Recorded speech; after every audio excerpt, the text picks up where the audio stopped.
Good morning बच्चों, कैसे हैं आप। उम्मीद करते हैं सभी बच्चे स्वस्थ और ठीक होंगे। उम्मीद करते हैं कि सभी बच्चे प्रतिदिन की भांति इस दिन भी अपने पास एक नोटबुक और कलम के साथ नोट्स बनाने के लिए स्टूडेंट तैयार होंगे।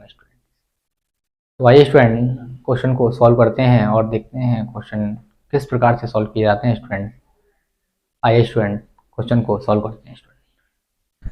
स्टूडेंट्स आज हम अभ्यास 1.3 को स्टार्ट करेंगे। 1.3 में हमारे पास बहुत सारे सवाल होंगे और प्रत्येक सवाल में आपको सिद्ध करना होगा कि प्रत्येक ये संख्या हमारे पास कैसी होती है। रूट के अंदर संख्या कैसी होती है स्टूडेंट, अपर में होती है। संख्या ऐसी भी हो सकती है स्टूडेंट, सिद्ध करो रूट एक अपर में है। संख्या एक ही जगह में क्या मानना है स्टूडेंट, एन मानना है। और एन हमारे पास क्या है स्टूडेंट, एक प्राकृतिक संख्या है। एन हमारे पास ऐसी हो सकती है स्टूडेंट, ए माइनस एन भी हो सकती है स्टूडेंट्स, ए प्लस एन भी हो सकती है स्टूडेंट, ए इंटू रूट एन भी हो सकती है स्टूडेंट्स, ए इंटू रूट एन भी हो सकती है स्टूडेंट्स। और संख्या ए बटे रूट एन भी हो सकती है। ये भी हमारे पास अपर में है, ये भी अपर में है, ये भी अपर में है, ये भी अपर में है, ये भी अपर में है। तो हमें सिद्ध करना होगा स्टूडेंट कि हमारे पास सभी संख्या क्या है, अपर में। स्टूडेंट अगर संख्या हमारे पास रूट के अंदर है और उसका वर्गमूल नहीं है तो वो हमारे पास अपर में है ही। ये ए हमारे पास क्या है, परमेय। यहाँ भी परमेय, यहाँ भी परमेय, यहाँ भी परमेय, यहाँ भी परमेय।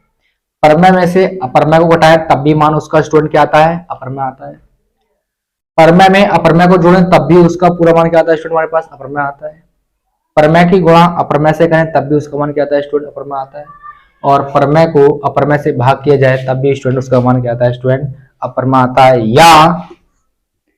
या परमेय को अपरमेय से भाग किया जाए स्टूडेंट तब भी उसका मान क्या आता है स्टूडेंट, अपरमेय आता है। परमेय और अपरमेय में स्टूडेंट डिफरेंस जानने के लिए या परमेय संख्या क्या होती है, अपरमेय क्या होती है, तो हमारा प्रीवियस लेक्चर पार्ट नंबर 2 में आप देख सकते हैं स्टूडेंट। पार्ट नंबर 2 या 3, पार्ट नंबर 2 और 3 में, पार्ट नंबर जो 3 है उसमें हमारे पास परमेय और अपरमेय का हमने डिटेल से बताया है कि परमेय क्या होती है, अपरमेय क्या होती है स्टूडेंट। अब स्टूडेंट्स तो अगर मान लो हमारे पास कुछ रूल्स मैं लिख रहा हूं स्टूडेंट्स, एक परमेय, दूसरी हमारे पास क्या है, अपरमेय, या पहले अपरमेय और बाद में हमारे पास स्टूडेंट्स क्या है, परमेय। यानी परमेय में अपरमेय को जोड़ा जाए या परमेय में अपरमेय को जोड़ा जाए तब भी उसका मान क्या आएगा स्टूडेंट्स, अपरिमेय आएगा। परिमेय में अपरमेय को जोड़ें या अपरमेय में परमेय को जोड़ें तो उसका मान स्टूडेंट हमारे पास क्या आएगा, अपरमेय आएगा। नंबर 2 स्टूडेंट परमेय में से अपरिमेय घटाएं या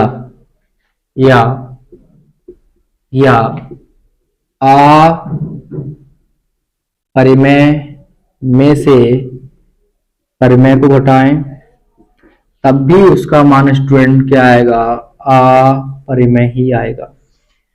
परमेय में से अपरमेय को घटाएं या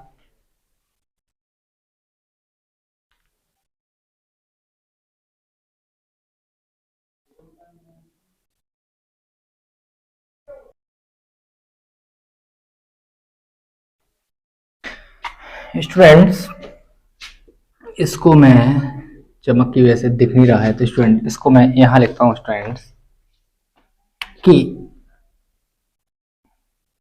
परिमेय में से अपरमेय को घटाएं, ये लिखते हैं, या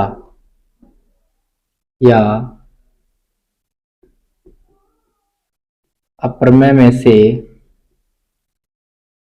परिमेय को हटाएं तो स्टूडेंट दोनों स्थिति हमारे पास मान क्या आएगा स्टूडेंट्स, अपरिमेय आएगा। परिमेय में से अपरमेय घटाएं या अपरमेय में से परमेय को हटाएं तब भी हमारे पास क्या आएगा स्टूडेंट, अपरमेय आएगा। परिमेय में अपरमेय जोड़ें या अपरमेय में परमेय जोड़ें तब भी मान हमारे पास क्या आएगा स्टूडेंट्स, एक अपर में आएगा। ऐसे लिखे स्टूडेंट। तीसरा, परमेय की गुणा आप परमेय से करें या आ परमेय की गुणा परमेय से करें, तब भी हमारे पास मान क्या आएगा स्टूडेंट, आ परमेय आएगा। चौथा नंबर हमारे पास है, परमेय को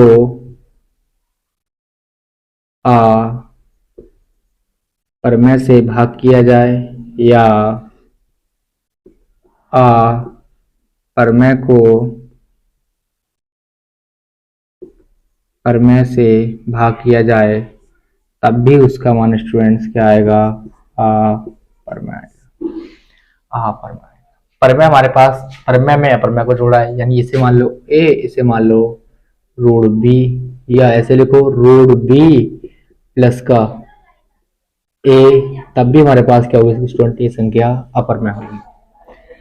परमेय में अपरमेय घटाएं हमारे पास स्टूडेंट, ए में से रूट बी घटाएं या रूट बी में से ए घटाएं, तब भी उसका मान क्या होगा स्टूडेंट, अपरमेय होगा। नंबर 3 पे आइए, परमेय की गुणा अपरमेय से करें या अपरमेय की गुणा परमेय से करें, तब भी उसका मान स्टूडेंट क्या होगा, अपरमेय होगा।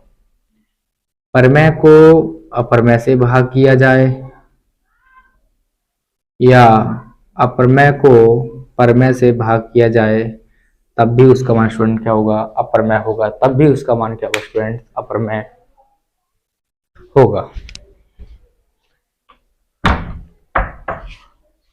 तब भी उसका मान स्टूडेंट क्या होगा, अपरमेय होगा स्टूडेंट। तो आइए स्टूडेंट इसे रफ करते हैं। तब भी उसका मान क्या होगा स्टूडेंट्स, एक अपरमेय संख्या होगा।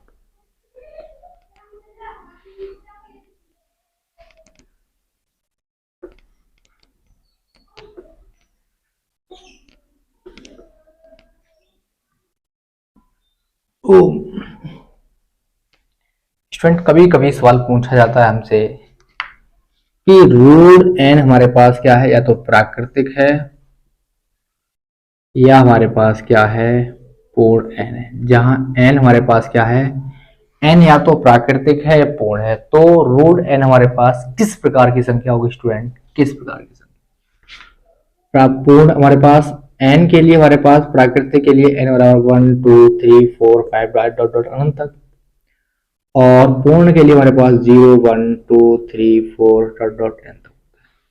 अगर इसमें एन की जगह क्या रख दें स्टूडेंट, 1 रख दें तो हमारे पास 1 आएगा, एन की जगह 2 रख दें तो 2 आएगा हमारे पास रूट 2, एन की जगह 3 रख दें तो 3 आएगा, एन की जगह 4 रख दें 2 आएगा, एन की जगह 5 रख दें तो रूट 5 आएगा, एन की जगह 6 रख दें तो रूट 6 आएगा, एन की जगह 7 रख दें तो रूट 7 आएगा, एन की जगह 8 रख दें तो रूट 8 आएगा, एन की जगह 9 रख दें तो रूट 3 आएगा, और एन की जगह 0 रख दें तो हमारे पास क्या आएगा स्टूडेंट, 0 आएगा।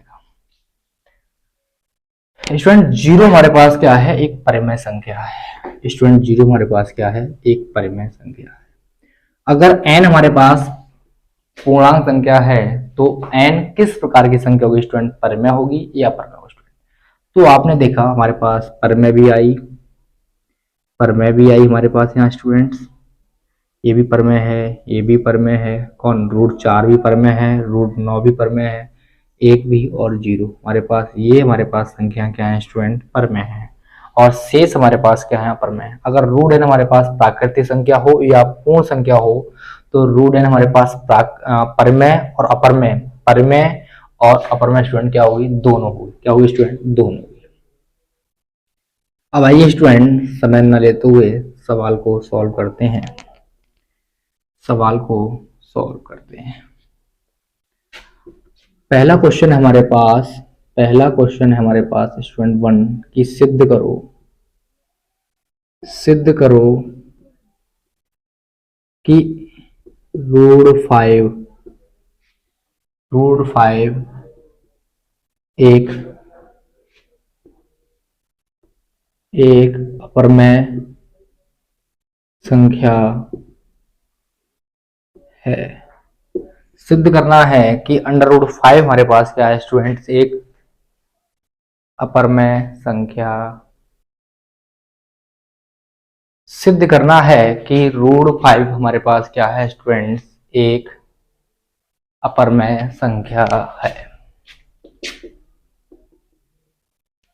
हमें सिद्ध करना है कि रूट 5 क्या है, एक हमारे पास अपरमेय संख्या है। तो स्टूडेंट्स ये सवाल सिद्ध करने के लिए हमें करना क्या होगा स्टूडेंट, इस सवाल को सॉल्व करना होगा। सॉल्व करना होगा तो स्टूडेंट्स आइए, किसी भी अपरमेय को ये सिद्ध करना हो कि हमारे पास क्या है वो अपरमेय हो, तो पहले क्या करेंगे स्टूडेंट, अपरमेय को परिमेय मानकर सॉल्व करेंगे, यानी उसे p बटे क्यू में रूप में लिखकर सॉल्व करेंगे। और सॉल्व करने पर हमारे पास स्टूडेंट उसका वर्ग करेंगे, वर्ग करने पर हमारे पास मान निकालेंगे, फिर उसमें हमारे पास जो भी रूट है रूट के अंदर वो मान रखेंगे। अगर दोनों हमारे पास संख्या उभयनिष्ठ हो, दोनों हमारे पास अगर कोई संख्या उभयनिष्ठ हो तो परिमेय होगी, और एक के अतिरिक्त अगर कोई अन्य संख्या उभयनिष्ठ नहीं है या कॉमन नहीं है तो उसमें हमारे पास क्या होगी स्टूडेंट, अपरमेय होगी। अगर दोनों में हमारे पास जो समीकरण प्राप्त होंगी, अगर दोनों हमारे पास एक के अतिरिक्त अगर और कोई अन्य संख्या उभयनिष्ठ नहीं है तो हमारे पास संख्या क्या होगी स्टूडेंट, परिमेय होगी। आइए स्टूडेंट सवाल को देखते हैं तभी समझते हैं, इसे हल लिखते हैं। मान लेते हैं हमारे पास कि रूट 5 क्या है, माना कि रूट 5 क्या है, एक परिमेय संख्या है। मान लेते हैं कि अंडर रूट 5 हमारे पास क्या है, परिमेय संख्या है। तो स्टूडेंट p बटे क्यू बराबर हो जाएगा हमारे पास रूट 5, जहां p व q हमारे पास क्या है, सह अभाज्य संख्या है, लेकिन q का मान क्या होगा स्टूडेंट, 0 ना होगा। अब हमारे पास p बटे क्यू बराबर रूट 5 है, हमने इसे क्या मान लिया, परिमेय मान लिया। अगर इसमें परिमेय मानते समय लास्ट में हमारे पास जो स्थिति आए, अगर इन दोनों में हमारे पास एक के अतिरिक्त हमारे पास कोई गुणनखंड ना हो तो हमारे पास संख्या क्या होगी, रूट 5 अपरमेय होगी, और कोई संख्या गुणनखंड है तो हमारे पास रूट 5 होगी, परमेय होगी। देखते हैं स्टूडेंट, इसके बटे मान लो 1, इसकी गुणा से करो p एकम p, ये हो गया स्टूडेंट रूट 5 इंटू क्यू। तो इसका क्या करेंगे स्टूडेंट, दोनों तरफ वर्ग करने पर, दोनों तरफ वर्ग करने पर ये हमारे पास हो जाएगा स्टूडेंट p का होल स्क्वायर, और ये हो गया रूट 5 इंटू क्यू का होल स्क्वायर। p का होल स्क्वायर और रूट 5 इंटू क्यू का होल स्क्वायर, यहाँ इसका हो जाएगा हमारे पास p स्क्वायर, तो हमारे पास हो जाएगा स्क्वायर की वजह से अंडर रूट हट जाएगा, हमारे पास स्क्वायर की वजह से ये अंडर रूट हट जाएगा, तो हमारे पास हो गया 5, ये हमारे पास student Q square. Q square का मान निकालेंगे तो ये पहुंच जाएगा स्टूडेंट इसके बटे में, तुम्हारे पास क्या हो जाएगा, क्यू स्क्वायर बराबर पी स्क्वायर बटे 5। क्यू स्क्वायर का मान निकालेंगे 5 पहुंच जाएंगे इसके बटे हमारे पास, तो क्यू स्क्वायर हो जाएगा पी स्क्वायर बटे 5। इसे मानते हैं स्टूडेंट्स एक, और समीकरण 1 में लिखेंगे हम, समीकरण 1 में स्टूडेंट रिटर्न करेंगे हम, 1 में लिखेंगे स्टूडेंट्स हम कि समीकरण 1 से पी स्क्वायर का अभाज्य गुणनखंड 5 है, तो पी स्क्वायर का अभाज्य गुणनखंड हमारे पास क्या है स्टूडेंट, क्योंकि पी स्क्वायर 5 से आप पी स्क्वायर को विभाजित नहीं कर सकते, तो पी स्क्वायर का अभाज्य गुणनखंड हमारे पास कितना है, 5 है, तो पी का एक अभाज्य गुणनखंड 5 होगा।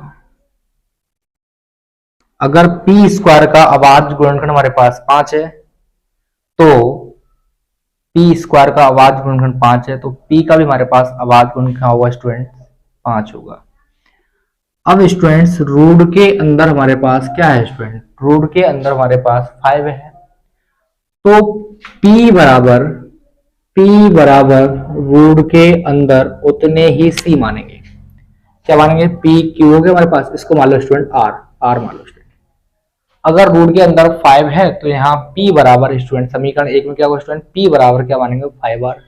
अगर रूट 3 होता तो P बराबर 3R, रूट 2 होता तो P बराबर 2R, रूट हमारे पास 6 होता तो P बराबर रूट 6R मानते स्टूडेंट। इस P का मान स्टूडेंट क्या रखेंगे? समीकरण 1 में रखेंगे, तो लिखते हैं P का मान समीकरण 1 में रखने पर P का मान समीकरण 1 बार स्टूडेंट हमारे पास हो जाएगा क्यू स्क्वायर बराबर P की जगह हमारे पास 5R का होल स्क्वायर बटे 5, क्यू स्क्वायर ऐसे ही 5 का वर्ग 25 होगा, R स्क्वायर ऐसे ही बटे 5, 5 पंजे 25, तो क्यू स्क्वायर बराबर हमारे पास आया student 5R square. Are square का मान निकालेंगे तो 5 हमारे पास पहुंच जाएगा बटे में, तो आर स्क्वायर बराबर हो जाएगा स्टूडेंट हमारे पास 5 बटे सॉरी क्यू स्क्वायर बटे 5, ये 5 का बन जाएगा क्यू स्क्वायर के बटे 5। तो स्टूडेंट इसकी जो हिंदी है वो लिखते हैं हम कि क्यू स्क्वायर का सेम जैसे इसमें लिखा है सेम इस तरीके से हमारे पास क्या है? क्यू स्क्वायर का अभाज्य गुण हमारे पास क्या है स्टूडेंट? 5 है। क्यू स्क्वायर का अभाज्य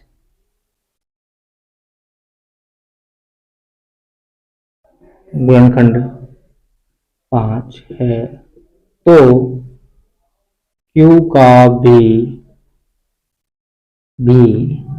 अभाज्य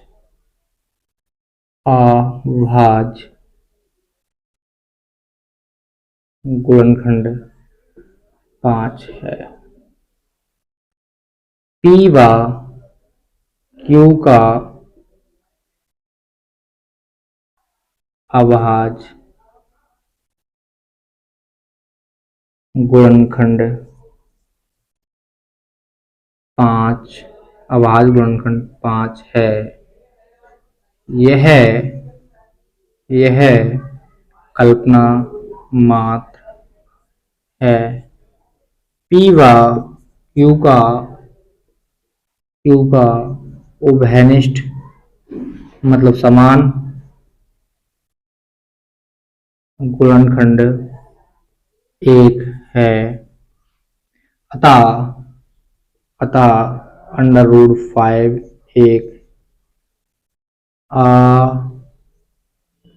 अपरिमेय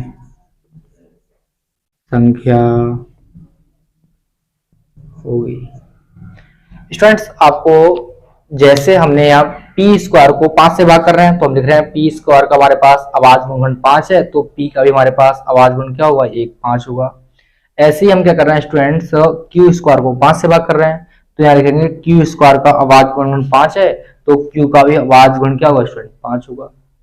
अब P का भी हमारे पास अभाज्य गुणन 5 है और Q का भी अभाज्य गुणन 5 है स्टूडेंट, तो ये हमारे पास क्या है? कल्पना ही तो है स्टूडेंट। क्या हमारे पास कल्पना ही तो है, क्योंकि यहाँ से अगर P का स्क्वायर लगाएंगे हमारे पास क्या होगा? रूट 5 होगा। अरे P स्क्वायर लगाएंगे हमारे पास क्या होगा? रूट 5। Q होगा हमारे पास इस फॉर्म में होगा, इस फॉर्म में, और यहाँ हमारे पास क्या होगा student? Q root 5 R square होगा। Q का अभाज्य गुणन हमारे पास क्या होगा स्टूडेंट? रूट 5 होगा, यहाँ भी रूट 5 होगा। तो हमारे पास जो हम 5 P और Q का जो अभाज्य गुणन 5 मान रहे हैं वो हमारे पास क्या है? कल्पना मात्र है। तो इनका हमारे पास अभाज्य गुणन क्या है? इसका भी 1 है, P का भी 1 है, Q का भी 1 के अतिरिक्त इसका हमारे पास कोई संख्या गुणनखंड नहीं है। क्यों? क्योंकि P और Q हमारे पास 1 से आप प्रत्येक संख्या को भाग भी कर सकते हैं, गुणा भी कर सकते हैं, मान वही आता है। तो हमारे पास P Q का अभाज्य गुणन हमारे पास क्या है स्टूडेंट? 1 है, इसके अलावा कोई अन्य संख्या नहीं है, और 1 के अतिरिक्त अगर कोई गुणनखंड नहीं है तो हमारे पास जो संख्या रूट के अंदर है वो हमारे पास क्या होगी स्टूडेंट? 5 एक अपरिमेय होगी। इसी प्रकार से अगर इसकी जगह रूट 3 देता तो स्टूडेंट जहां रूट 5 5 है, जहां संख्या 5 5 है उसकी जगह 3 3 करना होता है स्टूडेंट। अगर रूट 2 देता तो जहां जहां रूट 5 2 5 5 है उसकी जगह 2 करना होता है स्टूडेंट। तो ऐसे root 5 root 2 root 3 root 7 root 2 root 3 के आप सवाल हल कर सकते हैं। क्यों? जहां आपको 5 5 है, जहां आपको रूट 5 यानी 5 दिख रहा है, 5 की जगह चाहे तो आप अगर 7 कह रहे हैं तो 7 रखेंगे, 3 कह रहे हैं तो 3 रखेंगे, 2 कह रहे हैं तो 2 रखेंगे, सवाल पूरा सॉल्व हो जाएगा इसमें। तो बस करना क्या है आपको, जहां जहां आपको 5, अगर रूट 2 को कहे कि सिद्ध कीजिए संख्या पर में है, तो जहां जहां आपको 5 दिख रहा है उसकी जगह क्या रखना है स्टूडेंट? 2 रखना है। सेम प्रोसेस यही है, हल करने का तरीका यही है। तो स्टूडेंट आप इसे नोट्स करें, नोट्स करें स्टूडेंट, नोट्स करें स्टूडेंट इसे। आइए स्टूडेंट एक सवाल और सॉल्व करते हैं, सॉल्व करते हैं।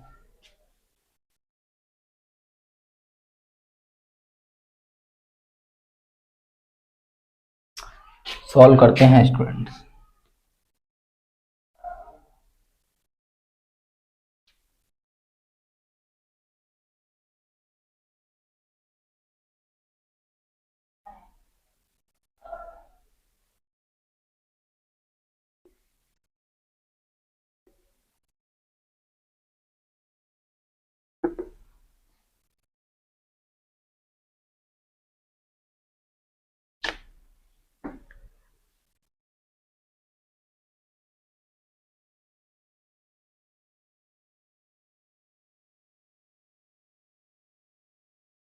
अगर पूछे कि सवाल सिद्ध करो, सिद्ध करो कि रूट 2 एक अपरिमेय है, तो कैसे सिद्ध करेंगे स्टूडेंट? मान हल करने का वही मेथड है कि माना रूट 2 हमारे पास क्या है? एक परिमेय है। क्या है? परिमेय है। अब हम क्या लिखेंगे स्टूडेंट? P बटे क्यू, P बटे क्यू मानू या A बटे बी बराबर रूट 2, A बटे बी बराबर रूट 2, जहां हमारे पास जहां A कॉमा बी हमारे पास क्या है? सहभाज्य संख्या है, लेकिन B का मान क्या हुआ? 0 के बराबर नहीं होगा।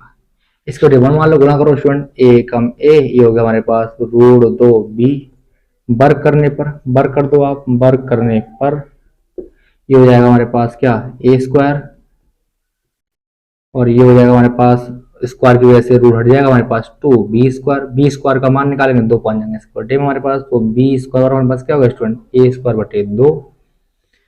अब A स्क्वायर का वाद हमारे पास कितना है? 2 है, तो इसे मानते हैं 1। तब A स्क्वायर का अभाज्य गुणनखंड 2 है, तो A का भी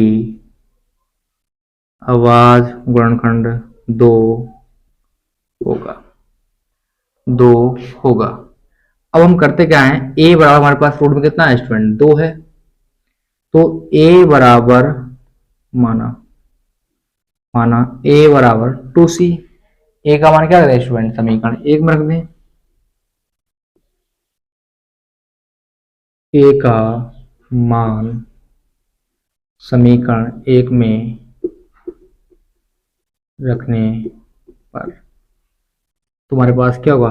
B स्क्वायर, A की जगह 2C का होल स्क्वायर बटे 2B स्क्वायर, 4C स्क्वायर बटे 2, 2 दूनी 4, B स्क्वायर बराबर हमारे पास क्या होगा student? 2C square, C square को मान निकालना 2 पहुंच जाएगा बटे में, तो C स्क्वायर बराबर हमारे पास क्या होगा? B स्क्वायर बटे 2, इसे मान लो 2।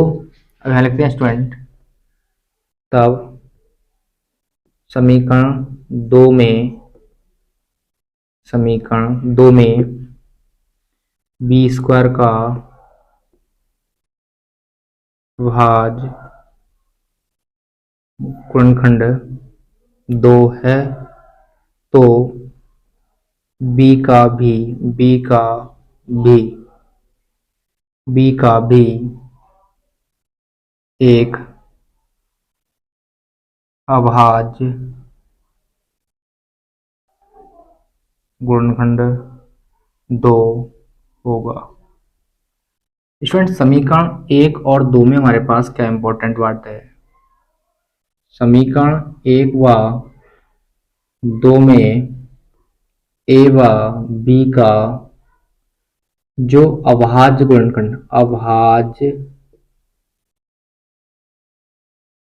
गुणनखंड दो है वह क्या है, कल्पना मात्र है। क्या है, कल्पना मात्र है। क्या आएगा, रूट दो आएगा। यहाँ पर हमारे पास बी का रूट दो आएगा, ए का भी रूट दो आएगा स्टूडेंट्स। क्या आएगा, रूट कल्पना मात्र है। ए व बी में एक के अतिरिक्त कोई अभाज्य गुणनखंड नहीं है। अतः नहीं है तो हमारे पास रूट दो क्या होगा, अतः रूट दो क्या है, एक अपर में। रूट दो हमारे पास क्या है स्टूडेंट्स, एक अपर में संख्या है स्टूडेंट। नोट्स करें स्टूडेंट। तो स्टूडेंट्स सवाल को हमने सॉल्व किया। ऐसी इसी प्रकार रूट 3 आपको सॉल्व करना है, रूट 7 आपको सॉल्व करना है। तो स्टूडेंट पहले क्वेश्चन को हमने सॉल्व किया। इसी प्रकार हम कल यानी नेक्स्ट डे क्वेश्चन नंबर 2 और क्वेश्चन नंबर 3 को एक ही लेक्चर के अंतर्गत सॉल्व करेंगे स्टूडेंट, एक ही लेक्चर के अंतर्गत सॉल्व करेंगे। तो स्टूडेंट आज के लिए इतने काफी, मिलते हैं नेक्स्ट डे नेक्स्ट लेक्चर के साथ। धन्यवाद।